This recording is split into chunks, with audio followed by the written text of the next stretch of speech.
ఉమ్మడి కుటుంబంలో తమ తమ భార్యల రోజువారీ గొడవలతో విసిగిపోయిన అన్నా తమ్ముళ్ళు, నాన్న ఎవరి దారి వారు చూసుకుంటాము, పంపకాలు జరపమని తండ్రిని కోరారు. తండ్రి ఒప్పుకోకపోవడంతో గ్రామ సర్పంచ్ వద్దకు వెళ్లి సమస్యకు పరిష్కారం అడిగారు. సర్పంచ్ చెప్పిన పరిష్కారంతో తండ్రి గుండె బద్దలయ్యింది. ఆ తర్వాత జరిగిన పరిణామాలేంటి? అందరికీ నమస్కారం. కలియుగం కథలు ఛానల్కి స్వాగతం. ఈనాటి మన కథ పంపకాలు. ఈరోజు ఉదయమే ఇంట్లో పెద్ద గొడవ జరుగుతోంది. ఇంటి కోడళ్ళు చిత్ర, నీలిమ ఒకరిపై ఒకరు గట్టిగా అరవడం, గొడవ పడడం వీధుల్లోకి వచ్చిపోయే గ్రామస్తులకు కూడా వినిపిస్తోంది. అసలు గొడవ ఎలా మొదలయ్యిందో ఎవరికీ అర్థం కావడం లేదు. కానీ ఇద్దరూ ఇంటిని మాత్రం కురుక్షేత్ర యుద్ధభూమిలా మార్చేశారు. పెద్ద కోడలు చిత్ర కోపంగా అరుస్తూ, "నువ్వు పాలంతా గటగటా తాగేస్తే ఎవరూ కనిపెట్టలేరనుకున్నావా?" అనింది. అంతలో చిన్న కోడలు నీలిమ, "వండిన కూరంతా నువ్వు, నీ తిండిపోతు భర్త తినేశారు. దాని గురించి మాట్లాడవెందుకు? చలాకీతనం నీకే కాదు, మాకు వస్తుంది" అనింది నీలిమ. ఇప్పుడు చిత్రా వంతు. "అవును, ఇంటి సరుకులన్నీ నా భర్త సంపాదనతోనే వస్తాయి. నీ భర్త ఏం సంపాదించాడు?" అనింది చిత్ర. "అంటే నా భర్త ఏ పని చెయ్యడని అవహేళన చేస్తున్నావా?" గట్టిగా అరుస్తుంది నీలిమ. ఇంటి వరండాలో మంచం మీద కూర్చున్న కాశీనాథ్ గారు నిట్టూర్చి తన భార్య పార్వతితో, "వీళ్ళిద్దరూ మళ్ళీ మొదలుపెట్టారా? వీళ్లకు ఇంకేం పని లేదా?" అని అడుగుతారు. పార్వతి శాంతంగా సమాధానమిస్తూ, "ఏవండి, అది మామూలేనండి. ప్రతిరోజు గొడవే కదా. ఒకరినొకరు బాగా తిట్టుకునే వరకు వీళ్లకు శాంతి ఉండదు. మీరు చింతించకండి" అని చెప్తుంది. అంతలోనే, "నోరు మూసుకొని ఉండు, లేదా నీ నాలుక కోసేస్తాను" అంటుంది చిత్ర. "ఓహో, నన్ను టచ్ చేసి చూడు, నీ సంగతి చెబుతాను" అనింది నీలిమ.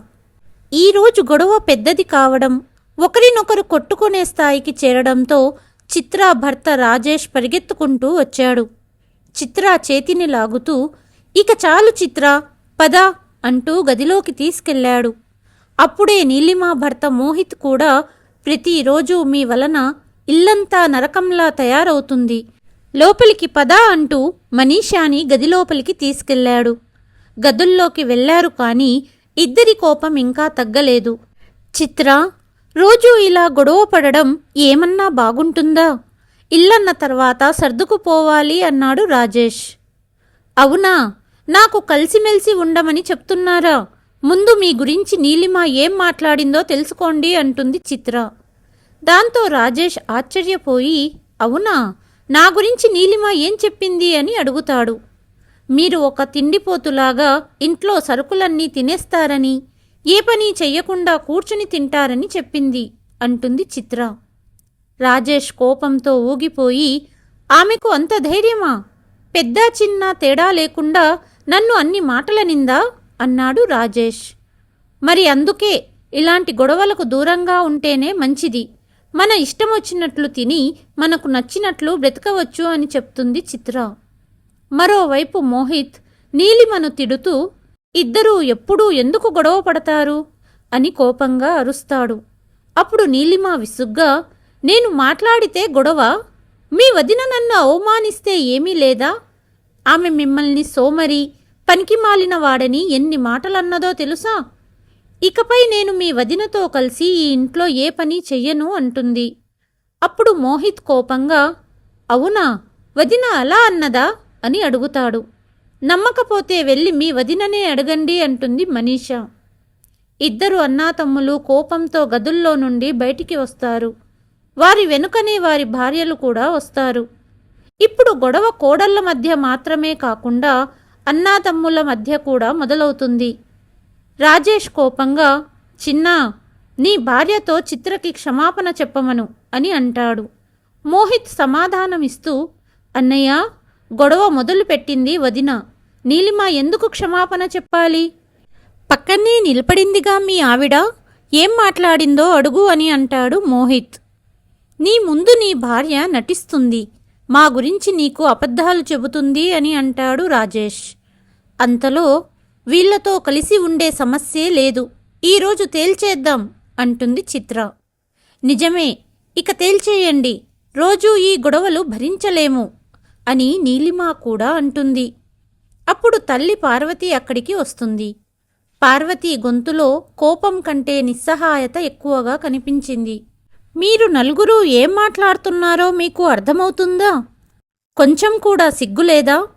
మీ నాన్నగారు అనారోగ్యంగా ఉన్నారు, కనీసం ఆయన ఆరోగ్యం గురించి కూడా ఆలోచించరా? చుట్టూ ఉన్న జనం ఏమనుకుంటారు అనే బుద్ధి లేదా? అందరూ ఏమనుకుంటారు, ఒకే ఇంట్లో ఉంటూ ఇలా తన్నుకుంటున్నారని అనుకోరా అని కోపంగా అనింది తల్లి. రాజేష్ కోపంగా, నువ్వు మధ్యలో మాట్లాడవద్దు, ఈరోజు తేల్చేస్తామని అంటాడు. మోహిత్ కూడా కోపంగా, ఇంకా ఆలస్యం ఎందుకన్నయ్యా, నాన్నగారు ఇక్కడే ఉన్నారు, అమ్మ కూడా ఉంది, రోజురోజుకి ఈ గొడవలకు బదులు పంపకాలు జరిగిపోతేనే మంచిది అని అంటాడు. ఇప్పటి వరకు మౌనంగా వింటున్న కాశీనాథ్ గారు నిట్టూర్చి, కొంచెమైనా ఆలోచించి మాట్లాడండి, ఉమ్మడిగా ఉన్నప్పుడు చిన్న చిన్న గొడవలు రావడం సహజం, ఇంట్లో 4 పాత్రలుంటే శబ్దం కూడా వస్తుంది, అంత మాత్రానికే ఇల్లు పగలగొట్టేయాలని కాదు అని అంటారు. రాజేష్, నాన్నగారు, ఇక విషయం ఇంత దూరం వచ్చింది కాబట్టి ఇప్పుడు మేము పంపకాలు జరగాలనే కోరుకుంటున్నామని చెప్తాడు. కాశీనాథ్ గారి కళ్ళు చెమర్చాయి. ఆయన ఒక నవ్వు నవ్వి, మీరు ఏం కావాలో చెప్పారు, కానీ మేము ఏం కోరుకుంటున్నామో ఎవ్వరికీ పట్టడం లేదు అని అంటారు. అప్పుడు ఇంట్లో నిశ్శబ్దం అలుముకుంది. తర్వాత కాశీనాథ్ గారు గంభీరమైన గొంతుతో, నా మాటలు చెవులు తెరిచి వినండి, నేను బ్రతికున్నంత వరకు ఈ ఇంటి పంపకాలు జరగవు అని అంటారు. ఆయన గొంతులో అంత దృఢత్వం ఉండటంతో అందరూ కాసేపు మౌనంగా ఉండిపోతారు. తర్వాత చిత్ర, నీలిమ కోపంతో, అసహనంతో కాళ్ళు నేలకేసి కొడుతూ తమ గదుల్లోకి వెళ్ళిపోతారు. వారి వెనకే రాజేష్, మోహిత్ కూడా వెళ్తారు. చిత్ర కోపంగా మంచంపై కూర్చుని దగ్గర్లోని నీటి గ్లాసును తీసుకొని కోపంతో నేలకేసి కొడుతుంది. మీరు కూడా ఏంటండి, మీ నాన్నగారు శాసనం జారీ చెయ్యగానే మీరు మౌనంగా లోపలికి వచ్చేశారు అని చిత్ర అంటుంది. రాజేష్ నిట్టూర్చి, నేనేం చెయ్యాలి చిత్ర, నాన్నగారు ఎంత ఖచ్చితంగా చెప్పారో చూడలేదా, ఆయన ముఖంలో ఎంత కోపం ఉందో చూశావు కదా అని అంటాడు. ఓహో, మీరు మీ నాన్నగారి కోపం చూశారు కానీ నా కోపం చూడలేదు కదా.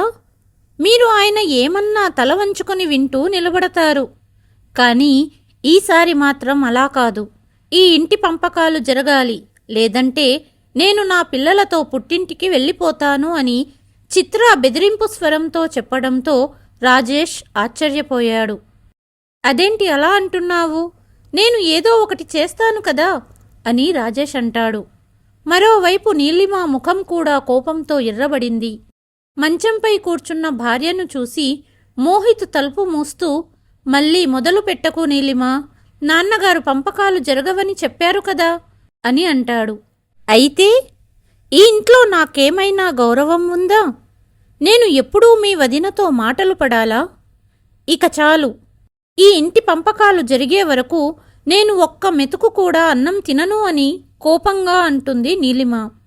మోహిత్ ఆశ్చర్యపోయి, ఇదేం చేస్తున్నావు నీలిమ అని అంటాడు. ఏం చెయ్యాలో అదే చేస్తున్నాను, ఈ ఇల్లు పంపకాలు జరగాలి, లేదంటే నేను ఆకలితో చనిపోతాను అని నీలిమ తెగేసి చెప్తుంది. సమయం రాత్రయింది, అయినా ఇంట్లో ఇంకా ఉద్రిక్తత అలాగే ఉంది.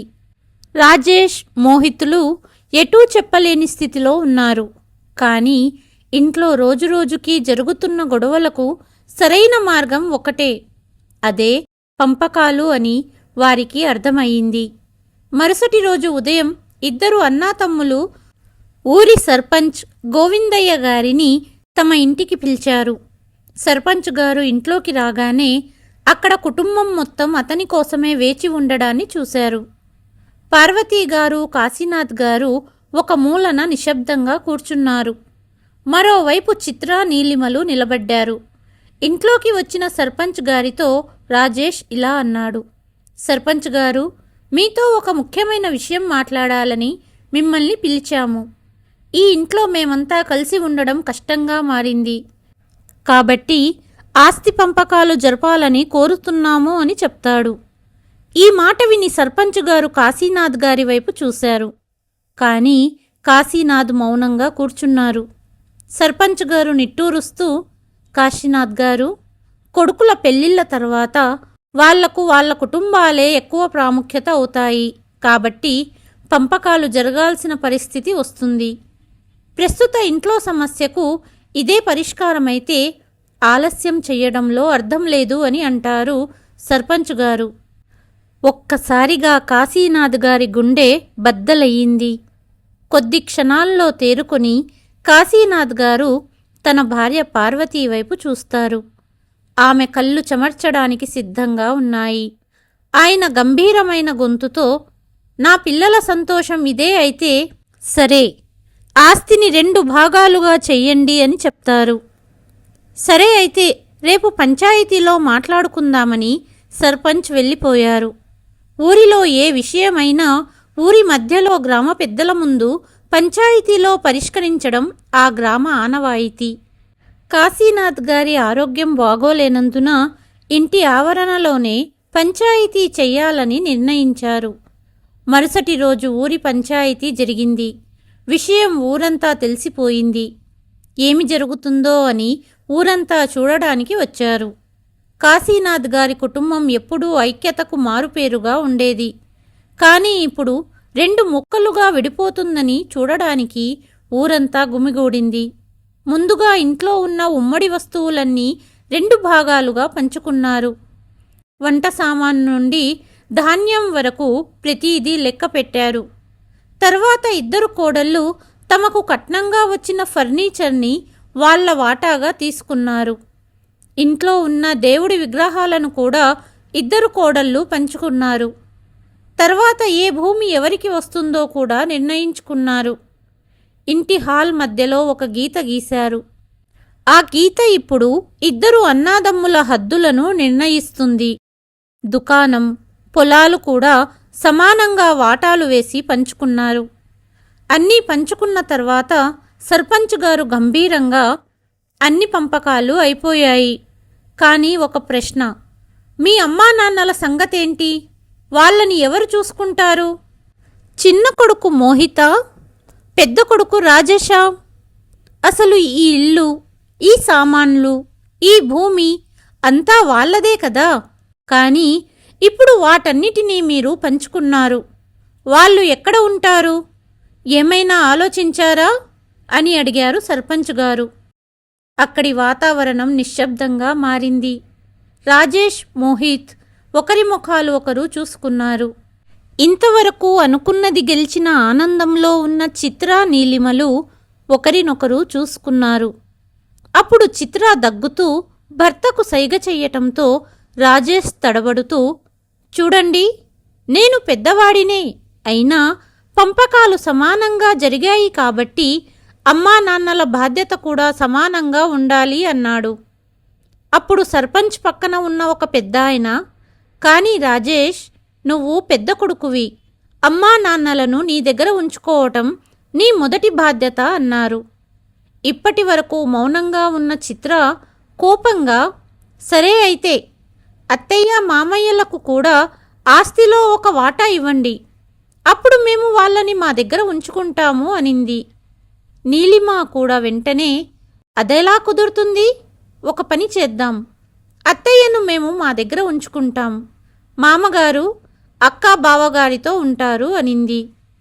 ఇది విని పంచాయతీలో ఉన్న కొంతమంది గుసగుసలాడడం మొదలుపెట్టారు.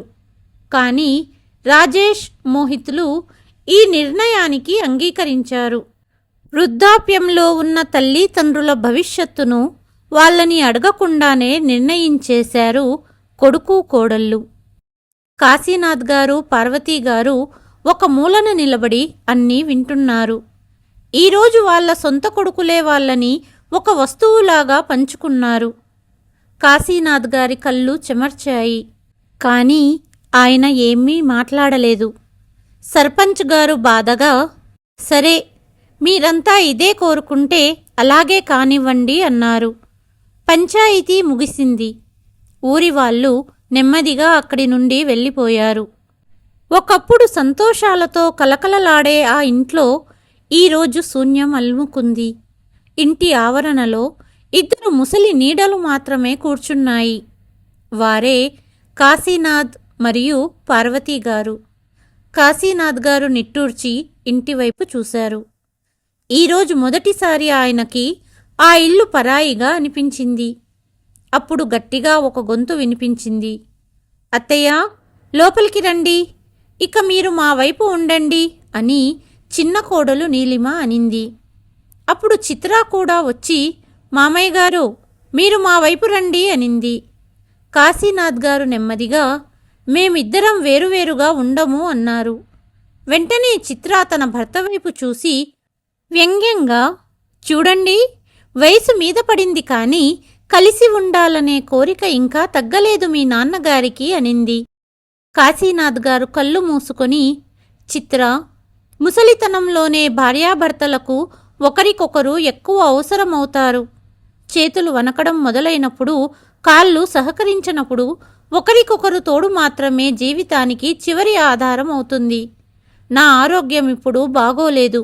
ఈ సమయంలో పార్వతీ తోడు నాకు చాలా అవసరం అన్నారు కాశీనాథ్ గారు. ఇప్పటి వరకు మౌనంగా ఉన్న రాజేష్ విసుగ్గా, కానీ నాన్న, మీ ఇద్దరినీ ఒక దగ్గరే ఉంచి మేము మా భుజాలపై ఎక్కువ భారం వేసుకోలేము. మేము కేవలం మీ బాగోగులు చూసుకుంటాము. అయినా ఇల్లు ఒక్కటే కదా అన్నాడు రాజేష్. ఇది విని పార్వతీ గారి కళ్ళు చెమర్చాయి. అంటే ఇప్పుడు నీకు అమ్మా నాన్నలు భారమైపోయారా అని ఆమె ఒక నిట్టూర్పు విడిచి తన చీర కొంగుతో కళ్ళు తుడుచుకొని, సరే, మా తలరాతలో ఇదే రాసి ఉండొచ్చు, కానీ ఇప్పుడు నా మంచం మీ నాన్నగారి మంచం వరండాలో వేయండి అనింది పార్వతి. అత్తయ్య, నేను మీ మంచం వేస్తాను, కానీ మామయ్య గారి మంచం అక్క వేస్తుంది అని నీలిమ మంచం వేస్తూ మొహం తిప్పుకుంది. నీలిమ మాటలు విని ముఖం తిప్పుకుంటూ చిత్ర కూడా ఒక మంచం తెచ్చి వరండాలో వేసింది. మరుసటి రోజు ఉదయం సూర్యుని కిరణాలు వరండాలో పడుతున్నాయి. పార్వతీగారు పనిలో నిమగ్నమయ్యారు. నీలిమ ఉదయాన్నే ఆమెకు కూరగాయలు కొయ్యడానికి ఇచ్చింది. కానీ నిన్నటి సంఘటనలు కాశీనాథ్ గారి మనసులో కలకలం రేపుతున్నాయి. ఇంతలో వాళ్ళ 2 మనవళ్ళు చింటూ బిట్టూ ఇంట్లో ఆడుకోవడం మొదలుపెట్టారు. పంపకాలు అంటే ఏమిటో ఆ అమాయక పిల్లలకు ఏం తెలుసు? వాళ్ళు ముందులాగే నవ్వుతూ గెంతులు వేస్తూ ఇల్లంతా తిరుగుతూ ఆడుకుంటున్నారు. ఒకరి చేతులు ఒకరు పట్టుకొని ఆడుకుంటున్నారు. కానీ అదే సమయంలో పెద్ద కోడలు చిత్ర కోపంగా బయటికి వచ్చింది. చింటూ, బిట్టుతో ఆడొద్దని చెప్పాను కదా అని కొడుకుపై కోప్పడింది. 2 పిల్లలు భయపడిపోయారు. చింటూ అమాయకంగా అమ్మవైపు చూశాడు. అమ్మా, బిట్టు నా తమ్ముడు అన్నాడు అమాయకంగా. తమ్ముడు కాదు, ఇప్పుడు వాడు కేవలం పక్కింటివాడు అని చిత్ర గట్టిగా అరిచి కొడుకు చింటూని గట్టిగా లాగి వేరు చేసింది. ఏం జరుగుతుందో అర్థం కాని బిట్టు ఏడుస్తూ అమ్మా, అమ్మా అని పిలవడం మొదలుపెట్టాడు. ఆ మాటలు వినగానే నీలిమ పరుగున బయటికి వచ్చింది. ఏమయింది? ఎందుకేడుస్తున్నావో బిట్టు అని బిట్టూని అడిగింది నీలిమ. పెద్దమ్మ నా చేతిని చింటూ చేతి నుండి లాగేసింది అన్నాడు బిట్టు. నా కొడుకును ఎలా తాకావక్క అని కోపంగా అనింది నీలిమ. చిత్ర వ్యంగ్యంగా నవ్వి, అవునా, నీ కొడుకంటే నీకు అంత ఇష్టమా? అయితే వాడిని నీ దగ్గరే ఉంచుకో, గీత దాటి ఇటువైపు రాకుండా చూసుకో అని చెప్పి చింటూ చెయ్యి పట్టుకుని లోపలికి తీసుకుపోయింది. నీలిమ కూడా కోపంగా బిట్టూని తన గదిలోకి తీసుకుపోయింది. కాశీనాథ్ గారు, పార్వతీ గారు ఎదురుగా కూర్చొని ఆ దృశ్యాన్ని చూస్తున్నారు. పార్వతీ గారు బాధగా, దేవుడా, ఈ ఇంటికి ఎవరి దిష్టి తగిలిందో ఏమో, సంతోషంగా నవ్వుతూ ఉండే ఇల్లు ఇలా మారిపోయింది అనింది. కాసేపట్లో నీలిమ టిఫిన్ తీసుకొచ్చింది. అత్తయ్య, ఇదిగో మీ టిఫిన్. అని పార్వతీగారి ముందు పళ్ళెం పెట్టింది. పార్వతీగారు నెమ్మదిగా, కోడలా, మీ మామయ్య గారికి కూడా తీసుకురా అన్నారు. నీలిమ ముఖంలో ఒక కుటిల నవ్వు కనిపించింది. మర్చిపోయారా అత్తయ్య? నిన్నేగా అన్నీ మాట్లాడుకున్నాం. మామయ్య గారి బాధ్యత అక్కది, నాది కాదు అనింది నీలిమ. కాశీనాథ్ గారు పార్వతి ఒకరినొకరు చూసుకున్నారు. పార్వతీగారి కళ్ళు చెమర్చాయి. ఆమె పళ్ళెం మెల్లగా పక్కకు జరుపుతూ, సరే, నా టిఫిన్ కూడా లోపలికి తీసుకెళ్ళు. మీ మామయ్య గారు తిన్న తర్వాతే నేను తింటాను అనింది పార్వతి. నీలిమ కళ్ళెర్రజేసి, టిఫిన్ ఇక్కడే పెట్టి వెళ్తున్నాను. ఎప్పుడు కావాలంటే అప్పుడు తినండి. మళ్ళీ మళ్ళీ వేడి చేసి ఇవ్వడానికి నా దగ్గర సమయం లేదు అని చెప్పి లోపలికి వెళ్ళిపోయింది. కాశీనాథ్ గారు పార్వతీగారు ఒకరినొకరు చూసుకున్నారు. తర్వాత పార్వతీగారు, పర్వాలేదు, మీరు ఆకలిగా ఉన్నారు, మనం కలిసి తిందామని చెప్పి పళ్ళెం తన భర్త దగ్గరగా తీసుకొచ్చింది. కాశీనాథ్ గారు ఒక ముక్క చపాతీ తింటుండగానే చిత్రా కూడా చేతిలో పళ్ళెం పట్టుకొని బయటికి వచ్చింది. మామగారిని చూడగానే, ఇదేంటి, మీరు నీలిమ ఇచ్చిన టిఫిన్ తింటున్నారా? నేను మీకు టిఫిన్ చేసి పెట్టననుకున్నారా అని అడిగింది. లేదు చిత్ర, ముందుగా నీలిమ మీ అత్తయ్యకి టిఫిన్ తెచ్చింది. కానీ మీ అత్తయ్య నేను తినకుండా తినదు కదా, అందుకే ఒక ముక్క చపాతీ తిన్నాను అన్నారు కాశీనాథ్ గారు.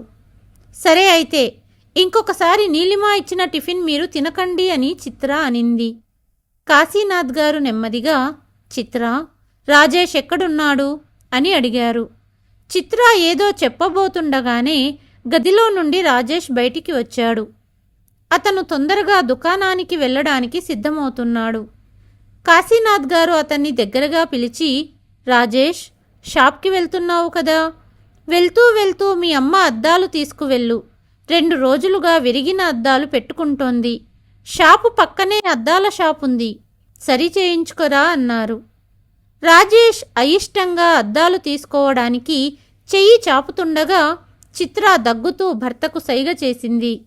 రాజేష్ ఆగిపోయి, నాన్నగారు, అమ్మ తమ్ముడి దగ్గరుంది, ఈ అద్దాలు వాడికే ఇవ్వండి, అతను సరిచేయించుకు వస్తాడు, నా దగ్గర ఇప్పుడు సమయం లేదు అని చెప్పి వెళ్ళిపోయాడు. పార్వతి భర్త వైపు చూసింది.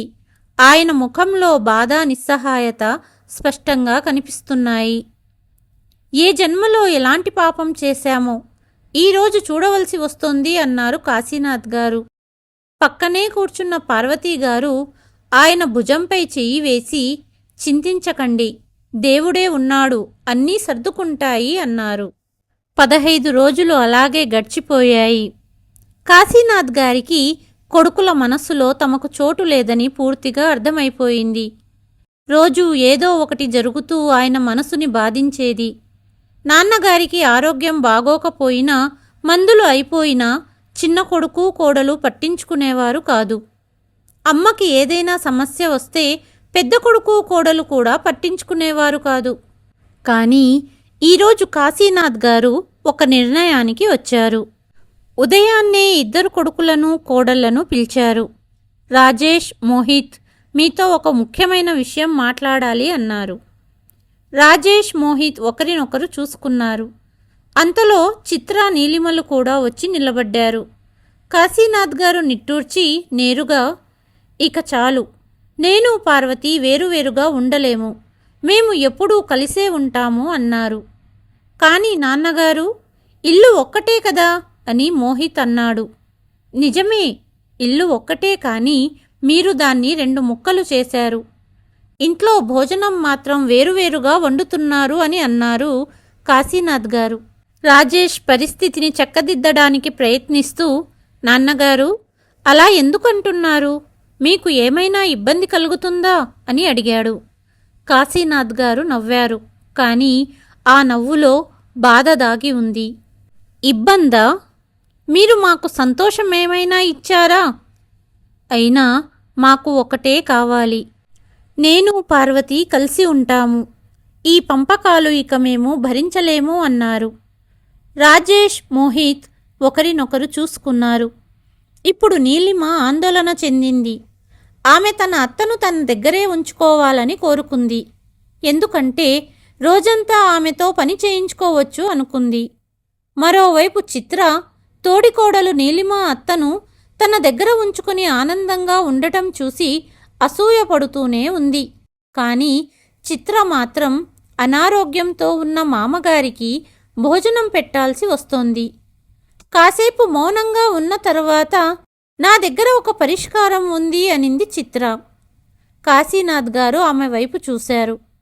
మీరు అత్తయ్య ఇద్దరూ కలిసి ఉండవచ్చు, కానీ ఒకరి తర్వాత ఒకరు. అది విని కాశీనాథ్ గారు ఆశ్చర్యపోయారు. అంటే అడిగారు కాశీనాథ్ గారు. చిత్ర వివరించడం మొదలుపెట్టింది. అంటే ఒక నెల మీరు మరిది దగ్గర ఉంటారు, ఇంకో నెల మా దగ్గర. ఇలా అయితే మీరిద్దరూ కలిసి ఉంటారు, ఎవరికీ ఎక్కువ భారంగా ఉండదు. కాశీనాథ్ గారు తన కొడుకుల వైపు చూస్తూ, అంటే మేమేమైనా పనికిరాని వస్తువులమ్మా? ఒక నెల ఒక ఇంట్లో ఉంచి మరొక నెల ఇంకో ఇంట్లోకి పంపడానికి అన్నారు కోపంగా. పార్వతీ కళ్ళు కూడా చెమర్చాయి. చివరికి కొడుకులు కోడళ్ళు నిర్ణయించేశారు.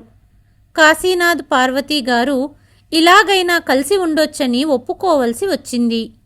ఈ నెల వాళ్ళు పెద్ద కొడుకు రాజేష్, కోడలు చిత్రల దగ్గర ఉండాలని నిర్ణయించారు. కానీ కాశీనాథ్ దంపతులకి కష్టాలు మాత్రం తగ్గలేదు. ఎందుకంటే చిత్ర కేవలం వంట మాత్రమే చేసేది. మిగతా పనులన్నీ పార్వతీ గారితోనే చేయించేది. రోజంతా పనిచేసి అలసిపోయేది పార్వతి. కాశీనాథ్ గారికి అది ఏమాత్రం నచ్చలేదు. కానీ పార్వతి ఆయనని ఏమీ మాట్లాడొద్దని చెప్పేది. రోజులు అలాగే గడుస్తున్నాయి. ఈరోజు రాజేష్, చిత్ర వాళ్ళ కొడుకుని తీసుకుని బయటికి తినడానికి వెళ్ళారు. కానీ ఇంట్లో ముసలి అత్తయ్య మామయ్యలకు ఏదైనా వండి పెట్టాలని ఎవరికీ గుర్తులేదు. కాశీనాథ్, పార్వతి వాళ్ళ కొడుకు కోడలి కోసం ఎదురు చూస్తున్నారు. రాత్రయ్యింది కానీ వాళ్ళు ఇంకా రాలేదు. పార్వతి ఆరోగ్యం బాగోలేదు, లేకపోతే తనే వండుకునేది. చివరికి ధైర్యం చేసి పార్వతి నీలిమ గదివైపు వెళ్ళారు. నీలిమా అని పిలిచారు. నీలిమ ఫోన్లో బిజీగా ఉంది. ఆమె అయిష్టంగా తల ఎత్తి, ఏమైందత్తయ్యా అని అడిగింది. మీ మామయ్య ఆకలితో ఉన్నారు, ఏమైనా తినడానికి ఉంటే ఆయనకివ్వు. ఆయన మందులు వేసుకోవాలి. నా ఆరోగ్యం బాగోలేదు, నేను వండే పరిస్థితిలో లేను. పెద్ద కోడలు ఎప్పుడు వస్తుందో తెలీదు అని అన్నారు. అయ్యో అత్తయ్య, వండినదంతా అయిపోయింది, ఇప్పుడు ఏమీ లేదు అనింది నీలిమ. నీలిమ లేచి 2 చపాతీలైనా చేస్తుందని పార్వతీ గారు ఆశించారు. కానీ ఆమె మళ్ళీ ఫోన్లో బిజీ అయిపోయింది. ఇక తప్పక పార్వతీ గారు స్వయంగా లేచి కొంచెం పాలు వేడి చేసి కాశీనాథ్ గారికి మందులతో పాటు ఇచ్చింది. కానీ ఆమె స్వయంగా ఆకలితోనే నిద్రపోయింది. రాత్రి చిత్ర, రాజేష్ ఇంటికి తిరిగి వచ్చేసరికి వాళ్ళిద్దరూ నిద్రపోయారు. ఒక నెల చాలా కష్టంగా గడిచింది. తర్వాత వాళ్ళు చిన్న కొడుకు కోడలు దగ్గరికి వచ్చారు. ఇక్కడ కూడా వాళ్ళిద్దరి పరిస్థితిలో మార్పు లేదు. వాళ్ళు మనస్సును రాయి చేసుకుని రోజులు గడుపుతున్నారు. ఒక రాత్రి పార్వతీ గారి ఆరోగ్యం హఠాత్తుగా చాలా క్షీణించింది. ఆమెకు ఊపిరి తీసుకోవడం కష్టంగా మారింది. కాశీనాథ్ గారు భయపడిపోయారు. ఆయన చాలా కష్టపడి లేచి తన కొడుకుని పిలిచారు. రాజేష్, బాబూ, ఒకసారి బయటికి రా అన్నారు. రాజేష్ తన భార్య చిత్రతో బయటికి వచ్చాడు. నీలిమ కూడా గదిలో నుండి బయటికి వచ్చింది. కాశీనాథ్ గారు వణుకుతున్న గొంతుతో, బాబూ, మీ అమ్మ ఆరోగ్యం అంత బాగోలేదు, తొందరగా డాక్టర్ని పిలువు అన్నారు. రాజేష్ కాసేపు అమ్మని చూసి, నాన్నగారు, చిన్నోడిని పిలవండి, ఈ నెల మీ బాధ్యత అతనిదే అన్నాడు. పని మీద మా వారు వేరే ఊరెళ్ళారు అనింది నీలిమ. అప్పుడు చిత్ర చిరాకుగా, అయితే మేమెందుకు వాళ్ళ వైద్య ఖర్చులు భరించాలి అనింది. కాశీనాథ్ గారు ఆశ్చర్యపోయారు. తర్వాత ఆమె మాట మారుస్తూ, నా ఉద్దేశం ఏంటంటే ఈ వయసులో రోగాలు వస్తూనే ఉంటాయి, విశ్రాంతి తీసుకుంటే తగ్గిపోతుంది అని చెప్పింది. కాశీనాథ్ గారు నిస్సహాయంగా కొడుకుని చూశారు. బాబు రాజేష్, మీ అమ్మ ఆరోగ్యం అంటూ ఆగిపోయారు. రాజేష్ కూడా భార్య వైపు చూసి, నాన్నగారు, కరోనా వ్యాధి వచ్చినప్పటి నుండి అమ్మకు ఉబ్బసంగా ఉంటుంది. దానివల్లే ఇలా అయ్యిండవచ్చు. ఇన్హేలర్ ఇవ్వండి, తగ్గిపోతుంది అన్నాడు. కాశీనాథ్ గారు, కానీ బాబు, ఒకసారి డాక్టర్ వద్దకు తీసుకెళ్దాము అంటూ ఆగిపోయారు. రాజేష్ ఆవులిస్తూ, నాన్నగారు, రేపు చిన్నోడికి చెప్పండి, అతను డాక్టర్ దగ్గరికి తీసుకువెళ్తాడు. ఇప్పుడు చాలా రాత్రి అయ్యింది, ప్రశాంతంగా నిద్రపోనివ్వండి, మీరు కూడా నిద్రపోండి అని చెప్పి రాజేష్, చిత్ర గదిలోకి వెళ్ళిపోయారు. నీలిమ కూడా పార్వతీ గారిని ఒకసారి చూసి ముఖం తిప్పుకొని లోపలికి వెళ్ళిపోయింది. వరండాలో కేవలం 2 ముసలి దంపతులు మిగిలారు. కాశీనాథ్ గారు భార్య పక్కనే కూర్చొని ఆమె వీపును నిమురుతూ ఉన్నారు. రాత్రంతా ఇద్దరూ నిద్రపోలేదు. సూర్యుడు ఉదయించే సమయం అయింది.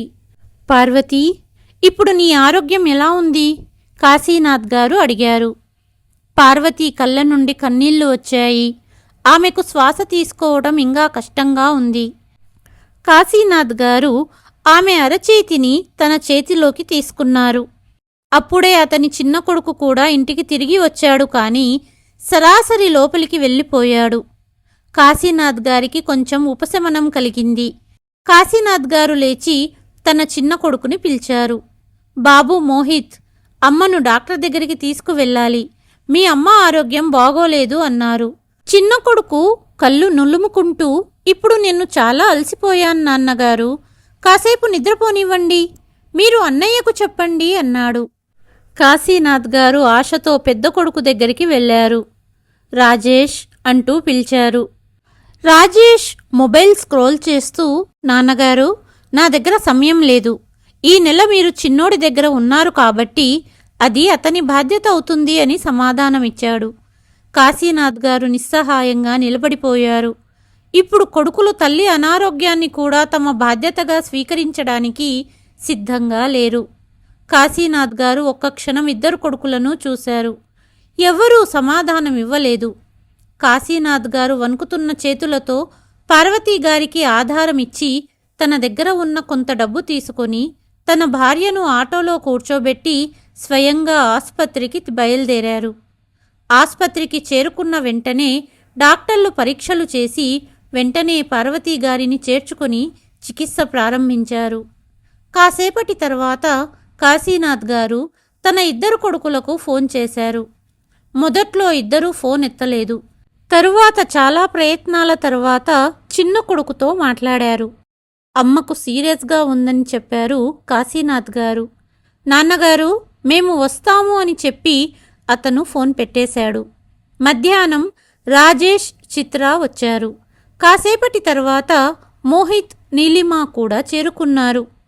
రాజేష్ లోపలికి రాగానే, ఏమైంది నాన్నగారు, అమ్మ బాగానే ఉంది కదా అని అడిగాడు. కాశీనాథ్ గారు అలసిన గొంతుతో, బాబూ, వీలైనంత త్వరగా మీ అమ్మకు గుండె ఆపరేషన్ చెయ్యాలని డాక్టర్లు చెప్పారు. 5 లక్షలు ఖర్చవుతుందట అన్నారు. ఇది విన్న 2 కొడుకులు ఒకరి ముఖం ఒకరు చూసుకున్నారు. నాన్నగారు, ఇంత పెద్ద మొత్తం అకస్మాత్తుగానా అని అన్నాడు మోహిత్. రాజేష్ మోహిత్ మాటను కొనసాగిస్తూ, అవును నాన్నగారు, మా దగ్గర అంత డబ్బు లేదు, బ్యాంకు నుండి తీయాలి, కొంచెం సమయం పడుతుంది అని చెప్పాడు. కాశీనాథ్ గారు కళ్ళు చెమర్చాయి. బాబు, వీలైనంత త్వరగా డబ్బులు ఏర్పాటు చేయండి. రాజేష్, మోహిత్ తల ఊపుతూ, సరే నాన్నగారు, మేము చూస్తాము, వీలైనంత త్వరగా వస్తాము అని చెప్పి 2 భార్యలను తీసుకొని ఆసుపత్రి నుండి బయలుదేరారు. కాశీనాథ్ గారు ప్రతి అరగంటకు ఫోన్ చేస్తూనే ఉన్నారు. ముందు రాజేష్కి, తర్వాత మోహిత్కి. కానీ ఎవ్వరూ ఫోన్ ఎత్తలేదు. ఆయన ఆశలు క్రమంగా తగ్గిపోతున్నాయి. నర్సు వచ్చి, సమయం చాలా తక్కువగా ఉంది, ఆపరేషన్ త్వరగా చేయాలి, మీరు డబ్బులు కడితే మేము ఆపరేషన్కు సిద్ధమవుతాము అని చెప్పింది.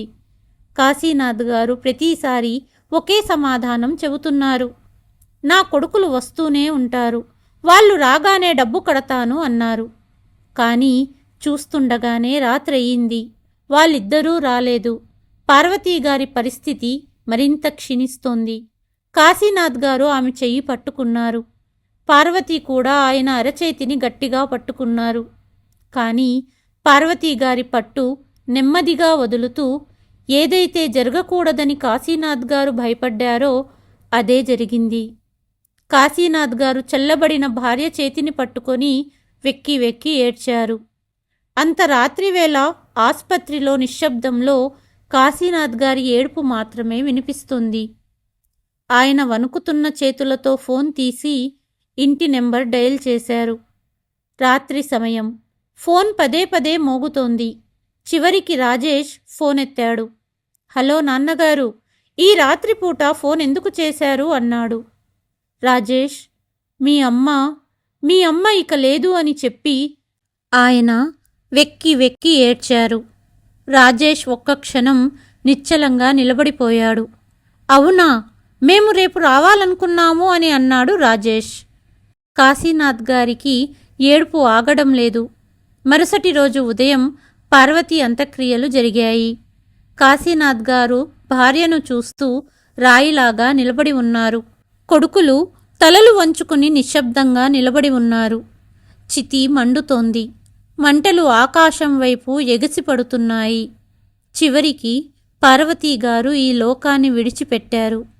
ఇంటికి తిరిగి వస్తుండగా కాశీనాథ్ గారి కాళ్ళు తడబడుతున్నాయి. కాసేపటికి ఆయన ఇంట్లో అడుగుపెట్టారు, కానీ ఆ ఇల్లు ఆయనకు సొంత ఇల్లులా అనిపించడం లేదు. ఆయన చూపు వరండాలో పార్వతీ కూర్చునే మంచంపై పడింది. ఇప్పుడు అక్కడ ఖాళీ ప్రదేశం మాత్రమే ఉంది. కాశీనాథ్ గారు అక్కడే కూర్చుని మౌనంగా ఆలోచిస్తున్నారు. ఆయన ఈ లోకంలో ఒంటరిగా, పూర్తిగా ఒంటరిగా మిగిలిపోయారు. రోజులు గడుస్తూ 2 నెలలు గడిచిపోయాయి. ఇప్పుడు కొడుకులు కోడళ్ళు తమ తమ జీవితాల్లో బిజీ అయిపోయారు. కానీ కాశీనాథ్ గారికి ఇంటి ప్రతి మూలలో పార్వతీ గారి జ్ఞాపకాలతో ముడిపడి ఉన్నాయి. ఆమె వంటగది నుండి పిలుస్తుందని లేదా టీ తీసుకొని వస్తుందని అనిపిస్తుంది, కానీ అది కేవలం ఊహగానే మిగిలిపోయింది. ఇప్పుడు ఆయన యోగక్షేమాలు అడిగేవాళ్ళు ఎవ్వరూ లేరు. క్రమంగా చిత్ర, నీలిమలు కాశీనాథ్ గారిని భారంగా భావించడం మొదలుపెట్టారు. ఒకరోజు చిత్ర గొనుగుతూ హాల్లో టిఫిన్ తింటున్న రాజేష్తో, వినండి, మామయ్య గారు రోజంతా అనారోగ్యంతో దగ్గుతూ ఉంటారు. కేవలం భారంలా తయారయ్యారు అని చెప్పింది. నేనేం చెయ్యాలి అన్నాడు రాజేష్. అత్తగారి మరణం తర్వాత 2 కొడుకులు 2 కోడళ్ళు కలిసిపోయారు. అప్పుడే అక్కడికి వచ్చిన మోహిత్, నీలిమ, నువ్వు చెప్పింది నిజమే అక్క. అత్తయ్య ఉన్నప్పుడు కనీసం ఇంటి పనుల్లో కొంచెం సహాయం చేసేది. కానీ ఇప్పుడు కేవలం అనారోగ్యంతో ఉన్న మామగారికి రోజూ సేవ చేయవలసి వస్తుంది అని చెప్పింది. దీనికి పరిష్కారం మామగారిని వృద్ధాశ్రమానికి పంపించడమే. అక్కడ ఆయన లాంటి వాళ్ళు చాలామంది ఉంటారు. ఇక్కడి కంటే బాగా చూసుకుంటారు అని చెప్పింది చిత్ర. నువ్వు చెప్పింది నిజమే అన్నాడు రాజేష్. ఈ నిర్ణయం గురించి కాశీనాథ్ గారికి చెప్పినప్పుడు ఆయన కళ్ళు చెమర్చాయి. మరుసటి 2 రోజులకు రాజేష్, మోహితులు కాశీనాథ్ గారిని వృద్ధాశ్రమంలో వదిలి రావడానికి బయలుదేరారు. కారు ముందుకు సాగుతుండగా కాశీనాథ్ గారి కళ్ళల్లో బాధ కనిపించింది. ఆయన కిటికీలో నుండి బయటికి చూశారు. తెలిసిన రోడ్లు వెనక్కి వెళ్తున్నాయి. గమ్యం మాత్రం తెలియని ప్రదేశం. కాసేపటి తర్వాత కారు ఒక భవనం ముందు ఆగింది. బోర్డుపై శాంతి వృద్ధాశ్రమం అని రాసి ఉంది. కాశీనాథ్ గారి గుండె బరువెక్కింది. కాశీనాథ్ గారు వణుకుతున్న గొంతుతో, ఇక నుండి నేను మీతో ఉండనా అని అడిగారు. రాజేష్ తలదించుకున్నాడు. మోహిత్ ఓదారుస్తూ, నాన్నగారు, అక్కడ మీకు మంచి సంరక్షణ ఉంటుంది. మీలాంటి వృద్ధులు అక్కడ చాలామంది ఉంటారు అన్నాడు. కాశీనాథ్ గారు బలవంతంగా నవ్వారు. కానీ మీలో ఎవరైనా అక్కడ ఉంటారా అని అడిగారు. ఆయన ప్రశ్న విని 2 కొడుకులు లోపలి నుండి కదిలిపోయారు. కానీ వాళ్ళు ఏమీ సమాధానమివ్వలేదు. లోపలికి వెళ్ళి కాశీనాథ్ గారు చివరిసారిగా తన కొడుకులను చూసి మనస్సులో, ఇక నన్ను ఇక్కడి నుండి తిరిగి తీసుకువెళ్ళడానికి రావద్దు, నేను తిరిగి మీ దగ్గరికి రాను అని అనుకుంటూ వెక్కి వెక్కి ఏడ్చారు. రాజేష్, మోహిత్ నిశ్శబ్దంగా కారులో కూర్చొని వెళ్ళిపోయారు. కుటుంబం పేరుతో ఇప్పుడు ఆయన దగ్గర కేవలం జ్ఞాపకాలు మాత్రమే మిగిలాయి. మొదట్లో కాశీనాథ్ గారికి ఆశ్రమంలో ఏమీ బాగా అనిపించలేదు. కానీ ఏడవడం వల్ల ఏమీ మారదని ఆయనకు తెలుసు. తర్వాత ఆయన తన మనస్సును సర్ది చెప్పుకున్నారు. కనీసం ఇక్కడ ఏ కోడలు ఆయనను తిట్టదు, కొడుకులు ఆయనను భారంగా భావించరు అని అనుకున్నారు. నెమ్మదిగా ఆయన తోటి వృద్ధులతో కలిసి సుఖదుఖాలను పంచుకునేవారు. ఇప్పుడు ఆయన ఆరోగ్యం కూడా మెరుగుపడింది. ప్రతిరోజు ఉదయం అందరితో కలిసి యోగా, వ్యాయామం చేయటం ఆయన దినచర్యగా మారింది. ఆయన మళ్ళీ నవ్వడం మొదలుపెట్టారు. జీవితాన్ని జీవించడం మొదలుపెట్టారు. కాశీనాథ్ గారు లేకుండా కోడళ్ళు ఇంట్లో ప్రశాంతంగా ఉన్నారు. రాజేష్, మోహితులు ఇప్పుడు పూర్తిగా నిశ్చింతగా ఉన్నారు. కానీ ఒకరోజు, ఇది ఎలా సాధ్యం? నాన్నగారు మన పట్ల ఇంత అన్యాయం ఎలా చేయగలరు అని రాజేష్ కోర్టు ఆర్డర్ పట్టుకొని దిగ్భ్రాంతి చెందిన స్వరంతో అన్నాడు. ఇది విని మోహిత్, చిత్ర, నీలిమలు కూడా ఆశ్చర్యపోయారు. ఏమైంది? అసలు విషయమేమిటి అని చిత్ర అడిగింది. కోర్టు నుండి ఇల్లు ఖాళీ చేయమని ఆర్డర్ వచ్చింది. అంతేకాదు, పొలాలు, భూమి కూడా ఇప్పుడు మనది కాదు. కానీ నాన్నగారు ఆస్తిని వాటాలు వేశారు కదా, మొత్తం ఆస్తిని 2 భాగాలుగా పంచారు కదా, మరి ఆయన తన ఆస్తిని మళ్ళీ రాయించారా? అంటే నాన్నగారు తన ఆస్తిని ఎవరికైనా రాసిచ్చారా? మోహిత్ తన నుదుటి చెమట తుడుచుకుంటూ అడిగాడు. రాజేష్ నిట్టూర్చి ఆందోళనగా, అవును, కోర్టు నుండి ఉత్తర్వులు వచ్చాయి అన్నాడు. అప్పుడు చిత్ర కోపంగా అరిచింది. కానీ ఆయన అలా ఎందుకు చేశారు? మీరిద్దరూ ఆయన సొంత కొడుకులు, ఆస్తి మీకే దక్కుతుంది అని అనింది. వేరే దారి లేక వాళ్ళందరూ వృద్ధాశ్రమానికి వెళ్ళి కాశీనాథ్ గారిని కలవాలని నిర్ణయించుకున్నారు. కాశీనాథ్ గారు ఆశ్రమంలో తన గదిలో కూర్చుని వార్తాపత్రిక చదువుతున్నారు. రాజేష్, మోహితులు తమ భార్యలతో తండ్రి గదిలోపలికి వచ్చి, నాన్నగారు, మేము మిమ్మల్ని తీసుకెళ్లడానికి వచ్చాము, మీరు మాతో రండి అన్నారు. కాశీనాథ్ గారు చిరునవ్వుతో వాళ్ల వైపు చూసి, లేదు, ఇదే నా ఇల్లు, నేను ఇక్కడే సంతోషంగా ఉన్నాను అన్నారు.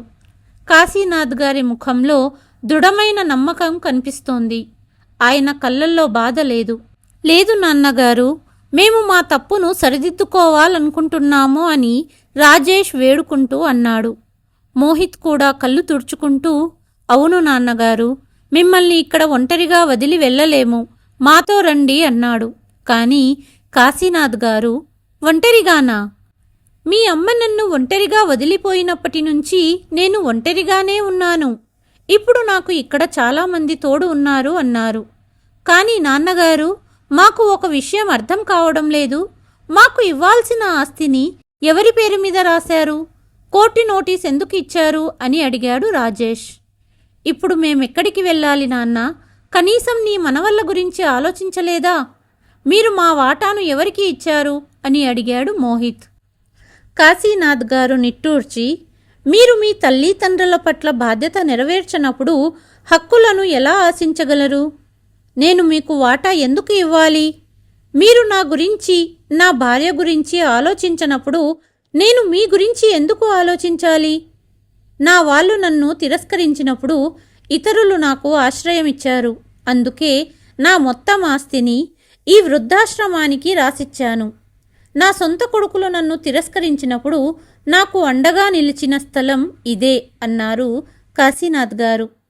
ఇది విన్న రాజేష్, మోహితులు దిగ్భ్రాంతికి గురయ్యారు.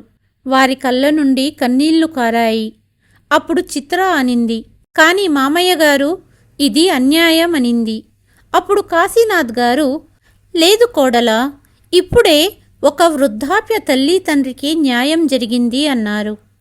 నాన్నగారు, మాకు ఇంకొక అవకాశం ఇవ్వండి అంటూ రాజేష్, మోహిత్ చేతులు జోడించి అడిగారు. కాశీనాథ్ గారు చిరునవ్వుతో, లేదు బాబు, ఈ బంధం ఇప్పుడు కేవలం పేరుకే మిగిలింది, మనసుతో కాదు అని అన్నారు. తర్వాత ఆయన ఊపిరి పీల్చుకొని, ఇప్పుడు మీరు వెళ్ళండి. తల్లిదండ్రులను అవసరానికి ఉపయోగించుకొని అవసరం తీరిపోయాక వదిలే ఆస్తి కాదని తెలుసుకోండి అని అన్నారు. కాశీనాథ్ గారు అక్కడి నుండి బయటికి నడవడానికి వెళ్ళారు. కొడుకులు, కోడళ్ళు తలలు వంచుకొని భారంగా తిరిగి వెళ్ళారు. కానీ ఇప్పుడు వాళ్ళు తమ మూర్ఖత్వం వల్ల అత్యంత విలువైన సంపదను కోల్పోయారని తెలుసుకున్నారు. కథ కనుక నచ్చినట్లయితే please like, share and subscribe to కలియుగం కథలు. మరి ఒక కథతో మళ్ళీ మీ ముందుకు వస్తాను. అంతవరకు సెలవు.